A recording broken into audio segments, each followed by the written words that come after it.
Chris here, CaribbeanPod.com. Always a pleasure having you guys here in the kitchen with me. A quick little something. We on vacation, and I'm making full use of the kitchen.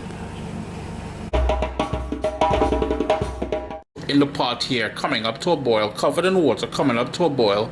I will salt it momentarily. Is yam, dasheen, eddos, and sweet potato. And to go with that is the smoked herring. And here is the smoked herring already prepared. And I bought the fillets, which I soaked in boiling water, and then I shredded it. I removed most of the bigger bones that I can see. You really want to try and get in there and take out some of those bones. But besides that, because there isn't much there, I have quarter of a cabbage all shredded up. I've got 2 tomatoes. We've got Scotch bonnet pepper there. Some scallion, I think 3 or 4 scallion, a large onion over here, some parsley, and some fresh thyme. So those are the ingredients. We'll need some vegetable oil or olive oil, whatever oil you like using, along with some black pepper as well. The problem is, since I'm traveling, I don't have access to everything, so I picked up some black peppercorns here, and I don't have a mortar and pestle. I don't have crushed black pepper, so I'm just going to use a glass, a very heavy, thick glass. You put it on a plate where it's nice and flat. I could have used the surface, any surface, but look at the color. It's just going to get lost in there. So just clump them together, and all you would do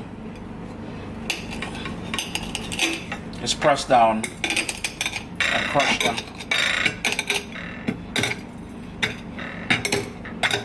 And there you go, I've got my black pepper to add to the mix. And the noise that you're hearing, that humming noise, is my brain working overtime. No, actually it's the AC unit in the place here. I've got 4 tablespoons of vegetable oil. I've got the prepared smoked herring, medium heat. And I'm just going to toss that in there. Quickly give it a stir. And right away I'm going to add all of that sliced onion, along with the Scotch bonnet pepper. And I'm using seeds and everything. There's quite a bit of Scotch bonnet pepper in there because I might like it hot, I like it spicy. That's just the way I'm on this rock. I've got 4 cloves of garlic. I know I didn't show you guys that. I'm going to turn my heat down to low because I want to pull out some flavors from that onion along with the smoked herring. And if you recall, we did that black pepper there. And the only reason why I'm adding cabbage to this is to sort of stretch it for more people. If you wanted to add more cabbage, you can certainly do that as well. And I'm just going to cook this down on low for about 3 minutes before we add everything else. As all that drawing happens in the pot there, I have some fresh thyme. I'm just going to pull back the little leaves in there. Drop that down in there. That's going to add a lovely flavor. We don't want the stems in there. Last night, I might had an occasion to use the stems. Ended up in my throat. Oh boy, almost ended up in the hospital. Because you see these sharp, woody stems, that ain't doing you no favor. Give that another quick little stir. And I'm going to add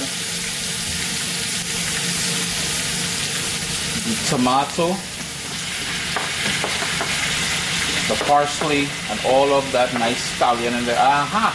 A piece of thyme tried to sneak in there. Not this time, Mr. Thyme. What's wrong with you? You're real frontish, man. Anyhow, ladies and gentlemen, I have a camera woman working with me tonight. Not the tripod I usually have. So if the video shaky and saying it's a blame she, not me. No. Anyhow, then that kind of cooked down now for about 3 minutes just to soften everything up. I want the tomatoes and everything else, and that tomato will bring a nice acidity to the game as well. So I keep saying that in all my recipes. I'm going to add the cabbage later because I don't want to overcook my cabbage.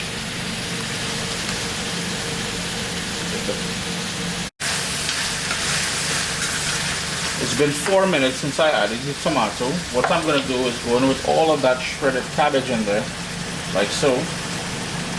And I like my cabbage with a little bit of crunch. So what I'm going to do is, I'm going to put the lid on there.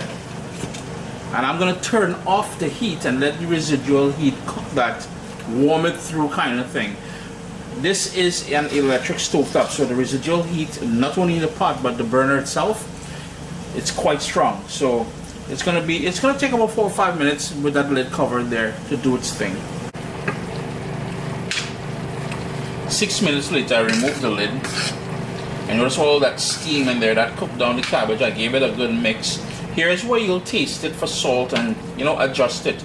I did not add any salt because I know the remaining salt in that smoked herring, yeah, it can be salty as well, was enough to my liking. Now at the end of the day, if you wanted to cook the cabbage, unlike how I did it there with residual heat, if you wanted to cook it with the actual heat, you can certainly do that. Over here with the ground provision now, I'm just going to take a sharp knife, no resistance whatsoever, which means it's fully cooked. I'm going to drain that, and I'm going to plate myself up a nice little something. Chris here, CaribbeanPot.com. Always a pleasure having you all in the kitchen with me, even when I travel. Look at that. I'm going and tucking. And you know your boy old school like that. I real Caribbean. I am as Caribbean as they come. So you see this country food here. Boy, I'm going to comfort food I am.